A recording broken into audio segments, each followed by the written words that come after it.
I am joined by Robert Griffin III, James White, Field Yates Meanakeims. All right, so first play we're going to look at, 2nd and 2, one of the Patriots' first offensive plays. What's going on, everyone? Mike Kadlick, Tayler Kyles here for CLNS Media, back with another episode of the Patriots Daily podcast, powered by Game Time, and today powered by a very special guest. It is Mike Renner of CBS Sports, an NFL draft expert who was kind enough to take the time after an insane draft weekend to parse through the Patriots' new draft class. So before we get into it, Mike, thank you so much for joining us. And have you caught up on your sleep after, like I said, what was a wild weekend? I did. Now, and the thing was, I had like a show Wednesday night too. So I was like 4 straight days of not much. But last Sunday, Monday, we're feeling finally back here today.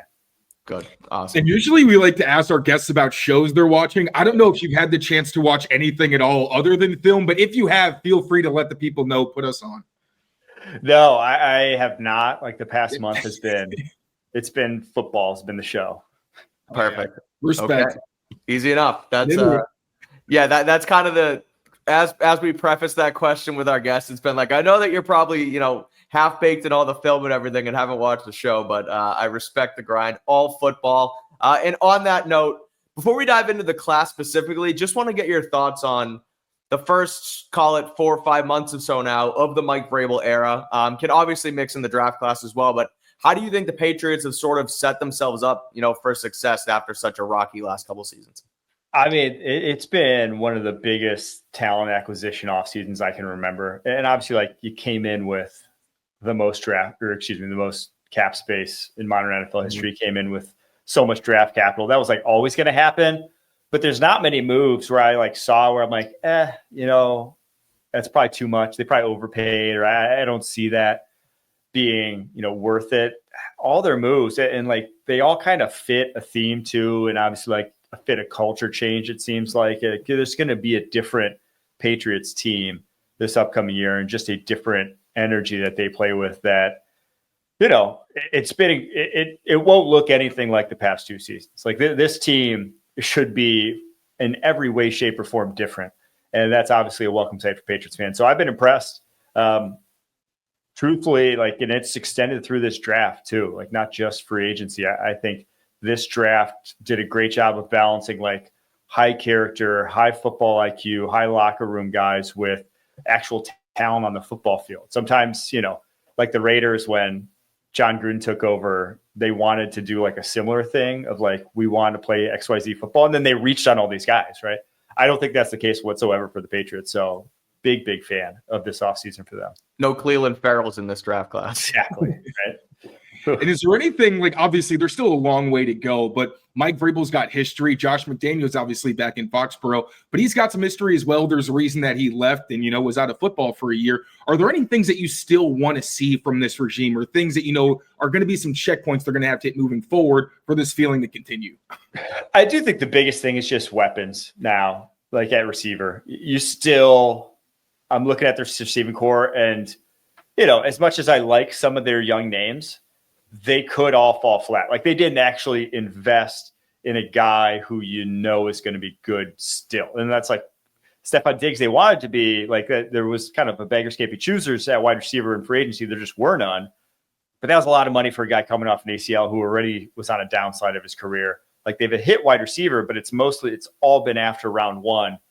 And obviously, Jalen Polk last season, the guy they invested the top pick on, has not come living up to those expectations, close to living up to those expectations whatsoever. So I think that's the biggest thing. It's like you can do everything else right, but it's still an arms race in the AFC. Drake May can be awesome, but you can still lose to these teams that have these superstar receiving cores. Let's stay on the weapons then there for a second. We'll loop back onto our Will Campbell and Trayvon Henderson pick, but the Patriots select Kyle Williams in the 3rd round, pick 69. And when the pick comes through, Mike, you tweet, Kyle Williams is the best pure separator in the draft class. Couldn't love that pick more for Drake May. So obviously you're a huge fan of Kyle Williams, someone who sort of rose up draft boards over the last, call it, 5-6 weeks heading into last weekend. What do you love about Kyle Williams? And I guess in your opinion, you mentioned Jalen Polk too. Javon Baker was drafted last year. What's stopping Kyle Williams from being a day one starter, and how do you see the rest of the room kind of filling out around him as well with those other young guys? I think the only thing that could be stopping him is just size and what necessarily they want to do offensively. I don't know, what they're going to look like now with Josh McDaniels. Like, obviously we've seen him at previous stops, but like football has been evolving, right? And it's not going to always, Cliff Kingsbury's first stop in Arizona look not nothing, but like look very different from his next stop in Washington. So what that's going to look like, I think could be, in my opinion, the biggest roadblock. But in terms of talent roadblocks, I don't see any. Like this guy, he's much more of a vertical threat than Stefon Diggs is at this age. He's obviously much bigger than Pop Douglas in terms of his catch radius and just ability to, handle the rigors of the NFL. And then he's just so much better a separator than anyone else, not named Stefon Diggs, but even at this age, I don't know what you can get for Stefon Diggs. So you just see the twitch from him immediately. I think I saw someone tweet out he had the most times hitting 20 plus miles per hour on the GPS in all of college football last year. And it's just like, yeah, that makes so much sense. Because when you're watching him, not like the thing I loved about him was just like how easily he gets up to top speed. Maybe his top speed's not elite, but it's 3 steps past the guy and he's at top speed. And all of a sudden, like guys are always seemingly trying to play catch up on him. So I just think that could not be more perfect for what they needed, considering just what that offense lacked a year ago. And for what Kyle Williams is to that receiver room, it feels like that's what Travion Henderson is now in the backfield.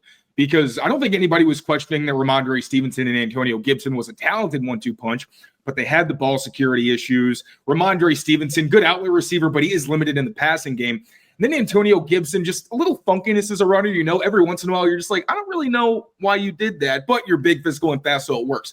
But Travion, it feels like the reliability, being a true do-it-all back, kind of justifies the second-round pick. First, did you think that was a good value? And also, is he the best guy in this backfield? And how do you think this rotation works? Because it's pretty loaded right now. Yeah, I mean, I think it's definitely going to be a committee. I think that's what Henderson was always destined to be. He just, even in college, right? He never was a lead back, no matter where it was, like no matter what year it was of his career.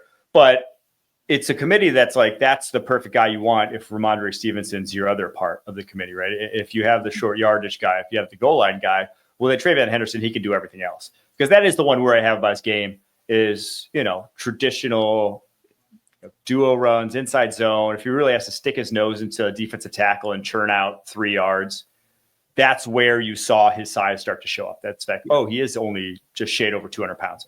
So there are some limitations to his game, but like in space, as a receiver, as a route runner, as a pass protector, you just weren't going to do any better in this draft class. And you could even like throw Ashton Genty in that mix. So, so if you got the one part, you did as good as you could get on the second part. So I love that pick for the Patriots. And again, a guy who is going to do everything right in your building. He is a guy like Will Campbell that just, you never have to check in on. You never have, like, he will be a leader from day one. And that's, acquiring as many of those guys as possible at the beginning of a tenure to pair with Mike Vrabel. You get coaches on the field that can be an extension of your head coach. Let's talk Will Campbell then. You mentioned him right there. The first pick, obviously, number 4. It rung in my head the Raiders and Cleveland Farrell. He was the 4th pick in that draft class. Way too a little bit of a reach there. Obviously not the case with Will Campbell. But I'm looking at your final big board too, and you have him listed as an interior offensive lineman. Curious on your thoughts with Campbell at 4. If the arm length is an issue, and we'll get to Jared Wilson in a second. I kind of want to focus here on just Campbell first. How do you think it shakes out with him as the potential left tackle of the future for the Patriots? Yeah, I did see it as being an issue. Not necessarily the arms itself. It's more the frame, his wingspan. Like he's got shorter arms, but then also thinner shoulders for an offensive lineman.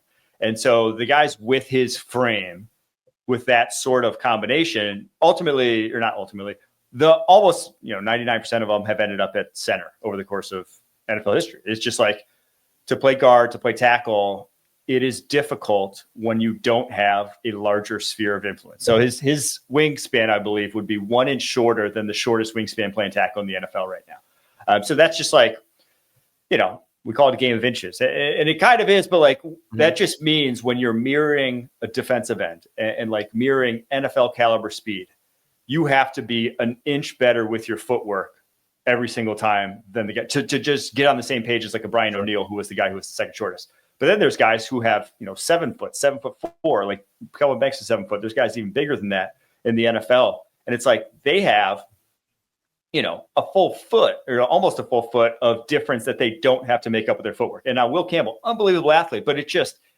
is difficult. And I do think we saw it show up when he faced pure speed rushers at times. And so that's my worry. It is just that he can be as physically, as technically sound and great an offensive lineman. I think he is. And that's why, I still am very high in him. But I just think that skill set is so much better when you're not mirroring speed, when you're not mirroring guys who run 4.4s. It just has a much better chance of working out. So I think he could be like all pro center, all pro guard. I think he could still be a very good offensive tackle. I just don't see the same ceiling, right? So was it the right pick at 4, given all the intangibles and everything else, around him? Kind of, what do you make of that leading off this draft class for the Patriots? Because obviously it was a great one, but because you can't use intangibles are called intangibles because you can't measure them, right? So and that's in a locker room, I don't know how to put a analytics tag on them. Like what do I value an intangible at? Obviously for Mike Vrabel, and I'm not going to question him because he's put a high price on him.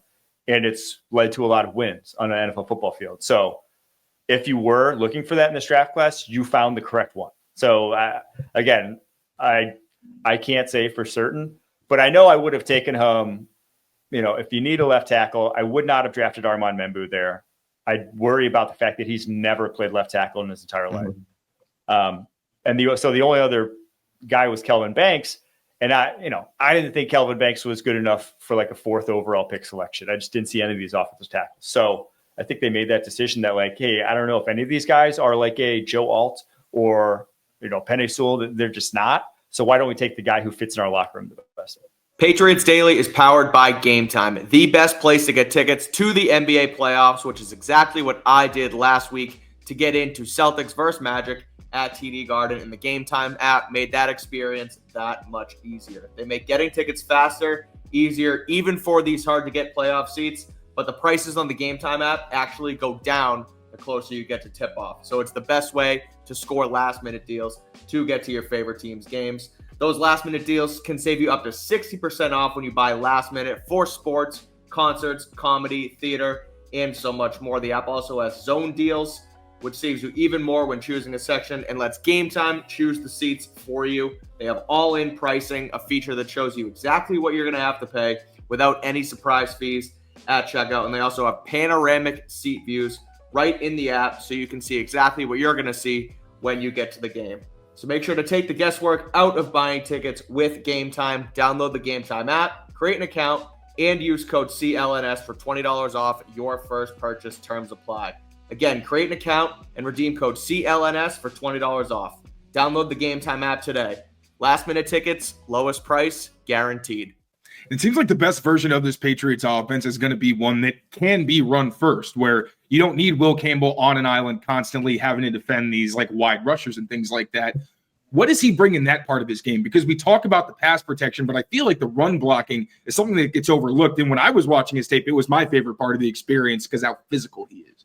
Yeah, I mean, he can really move too. He is heck of an athlete, and his ability to recover, reset his feet, and just regain leverage is awesome to watch. And he is also at his best, in a phone booth. So that's, traditionally, I don't think that, they're going to change up their stripes much from the running game that we've seen in years past from, gosh, why am I blanking on their offensive coordinator's name right now? I even just said it earlier, but I don't think he's going to change up his stripes in terms of what they're doing offensively in the run game, which has been a lot of smash mouth, tight splits, not a lot of get the guys out in space. And that's where Will Campbell really does excel.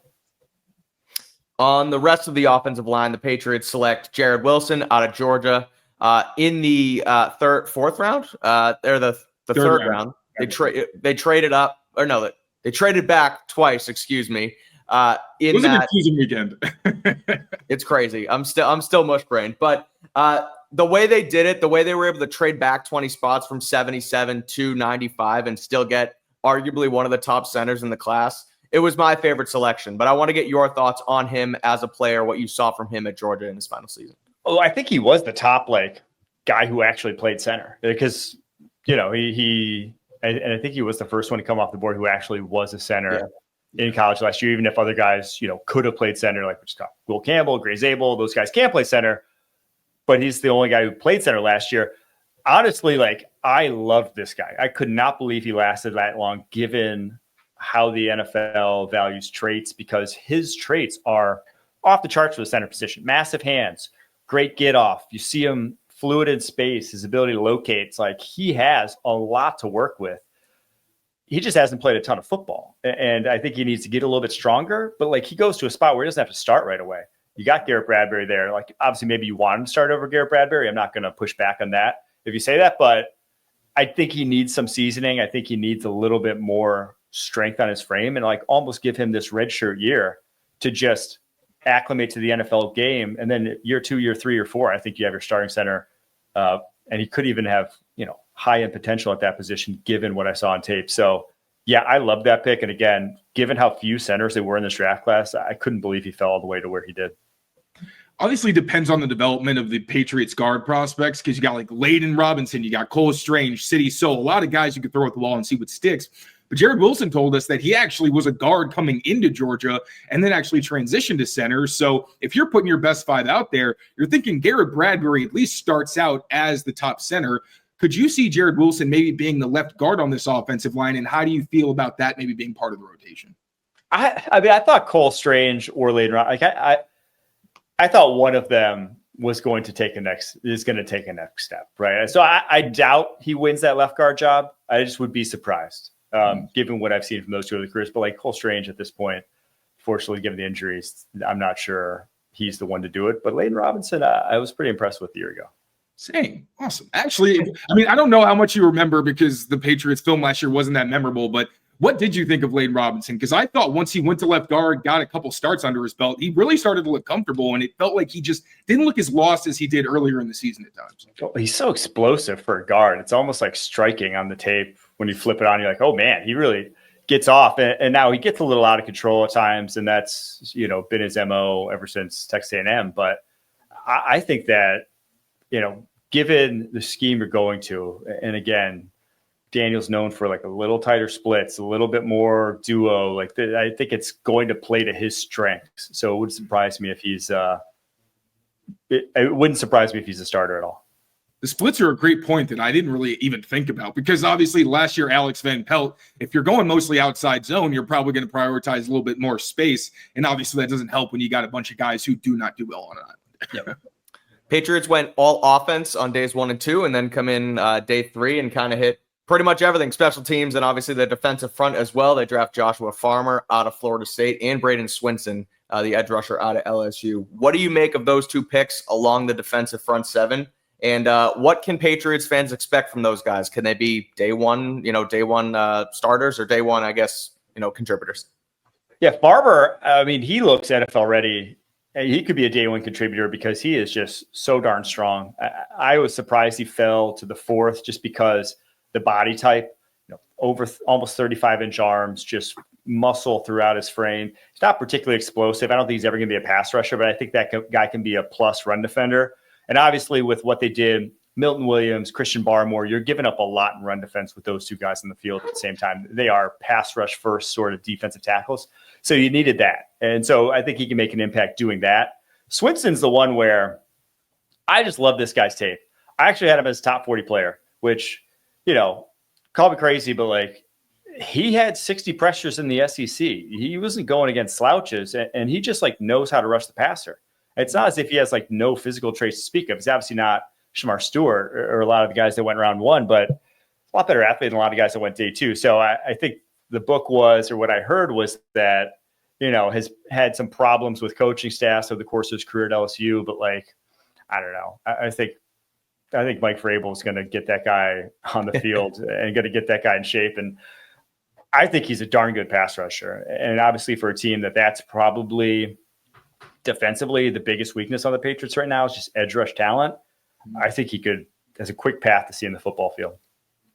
Swinson's really fun to watch rushing the passer. And like you mentioned, the way that he just attacks tackles, where it feels like he's a step ahead, because sometimes you'll see him look like he's going to shoot a move and hesitate. and then wait for the other guy to react and then capitalize on it. It's just, you see the experience, you see the comfortability. Can you talk a little bit more about him as a pass rusher and how he wins? Because he's a guy I haven't gotten to dive into as much as I want, but from what I've seen, he's just definitely at a different level than a lot of guys who are available at that range. Yeah, so he has really strong hands. Yeah, I think that's like where he wins. You don't see him trying to out-athlete tackles, but he has a very good setup of how he sets up his pass rushes. He knows how to make tackles do one thing, and then he counters off of that. So like he's a guy who's experienced. Obviously, I think he's a fifth-year guy coming out, but like his experience and also has put in the work. A lot of older guys, they maybe like develop a move at the collegiate level and then they just, spam it again and again and again because college tackles are college tackles. But he's a guy that had a number of things at his disposal and then just like was violent. You can't teach guys to play as violently as he does, which is a great starting point when you get into the NFL. Anything that concerns you as a rusher for him? I mean, he's just not a straight line explosive dude the way other people are. And when you're not, that's always going to be a limiting factor. If offensive tackles don't necessarily worry about the bull rush, they'll just sit on all your other moves and say, go through me, right? So that's probably the biggest worry. But after that, I think he's a very high floor player, and that's why I couldn't believe he fell to fifth. Let's wrap it up here with the UDFA class of the Patriots. They bring in 11 guys throughout the draft, obviously, but then signed 17, I believe, UDFAs and a bunch more mini camp invites. A couple ring a bell, a couple being Lane Larison, Efton Chisholm, running back and wide receiver. Obviously, Taylor, we hit on them a little bit in our roster projection yesterday. But who stands out to you, Mike, as guys who could potentially make a push to actually compete for a Patriots roster spot here over the summer? Yeah, I think definitely Lane Larison. He is his ball skills are awesome for a running back. I think he could be your obviously Trayvon Henderson's your third down back. I think you pencil that in, but more like a, scat back, or you could even put him on the field at the same time on third downs, both those guys, because Trayvon Henderson's such a good lead blocker too. Like there's things you can do with him that he could see a pass to the football field. Surprised he went undrafted. I think he has a very good chance of even unseating like a guy like Antonio Gibson to make that roster. And then Efton Chisholm's very interesting. If Tom Brady was the quarterback, I think I'd feel a lot better about him making this roster. But obviously, like that's just the type of guy he is. His scouting report kind of writes itself. He's from Eastern Washington. He's a slot receiver. Just like what you're getting. He's not fast, but he's very quick, very skilled, and I think like has a lot of tailor-made slot traits. So he's another guy. And then also Elijah Ponder from Cal Poly. I think he went to Cal Poly. Heck of an athlete. Knows how to has some flashes of knowing how to rush the passer on tape. Obviously undersized. I think that's the biggest knock in terms of height, like frame. But this is a team that just needs whatever they can get off the edge. You sign Caleb on Chase on when that's the case. That's a cry for help. So I think he's a guy who could make an impact. There's obviously a lot of variance for a team that could have as many as like 4 or 5 undrafted guys make the roster, but way too early floor and ceiling predictions. What do you think Patriots fans can expect from their team? At least, obviously, way out. We haven't even gotten to training camp yet. Yeah. So I floor, I think 6 wins is like 6 wins is floor is like a very drastic floor. That's like me being like Drake May gets hurt, 6 wins still. Like it's a much better. It's just so much better of a roster. So. I don't think there's any way you bottom out. Like, who's going to be the number 1 overall pick? I was kind of having that debate after the draft because it doesn't seem like a lot of teams are really, in a fire sale mode where they're, trying to tank. But the Patriots obviously are on the opposite end. And I don't think there's any way, even if, again, Drake May gets hurt, which knock on wood, that they even lose more or win fewer than 6 games. But ceiling, I could see, given what I saw from Drake May as a rookie and given how much the talent around him's improved, how much you can just expect to jump from a guy year 1 to year 2, I could see 12 to 13 wins from this roster. I think it's that good. And I think my projection, if I had to guess, I bet this is a 10-win team next year. I just think it's so much better. It's going to be so much better coached. and you have a franchise quarterback. My evaluation on Drake May, what I saw from him as a rookie, I think the step in year 2 is going to be top 10 quarterback in the league sort of step. And so put all those things together, that's a double-digit win team. So I'd say 10 wins, but I think it could even get up to 12 or 13 this year. Absolute music to Patriots fans. Right. Just like, yeah, right. That's a promo right there. Just like I hear Lan Laris and Travion Henderson in the backfield. I think music to Josh McDaniels' ears as well. So some exciting stuff here in New England for sure. Mike, thank you so much for joining us today. We really appreciate it. Before we get you out of here, just let our viewers, our listeners know where they can find you and what you got cooking over the next few weeks post-draft. Yeah, you can check me out on X at Mike Renner _ or you check me out on Pushing the Pile podcast over on CBS Sports. So check me out either of those places. Love it. Thanks so much, Mike. We appreciate the time. We'll be back here tomorrow on Patriots Daily, as we are every day, getting you guys ready for the Patriots 2025 season. So make sure you rate, review, and subscribe to the channel. And until next time, take care of yourselves, take care of each other, and we will see you soon. Peace out, everyone.